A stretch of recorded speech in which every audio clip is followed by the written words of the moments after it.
मला मोर्शीला भारुडाला जायचं होतं. दारूवाला माझ्या शेजारी बसला म्हणजे महाराज आहे का? त्यामुळे तुला का पत्रात दिसतो महाराजच आहे म्हटलं. मग म्हणजे महाराजाने तुम्हाला प्रश्न विचारला. दारूवालीचे प्रश्न साधे असते का हो?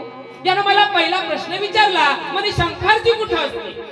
त्यामुळे नंदीवर असते. मग म्हणे नंदी कुठे असते? त्यामुळे पर्वतावर असते. मग म्हणे पर्वत कुठे असते? त्यामुळे त्या बापाच्या बोंबलीवर असते.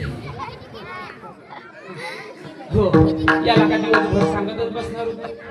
अरे म्हटलं रात्री माझं भारूड झालं, मला झोपायला उशीर झाला, लांब भारुडाला जायचं आहे. तू झोप म्हटलं मी झोपतो, तू झोप म्हटलं मी झोपतो. त्याचा डोळा लागला, माझा डोळा लागला, त्याचा डोळा लागला, माझा डोळा लागला. यानं राहिला राहिला काय केलं, आपली मांडी सोडून दिली आणि माईस मांडी खाजवाडी लागली.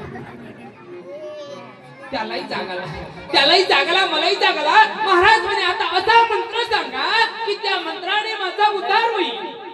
मग मी म्हटलं निवृत्ती ज्ञानदेव सोपान मुक्ताबाई एकनाथ नामदेव तुकाराम. ह्या होता दारू, हा होता दारू लागला. मागून म्हणाले कसा लागला? निवृत्ती ज्ञानदेव सोपान मुक्ताबाई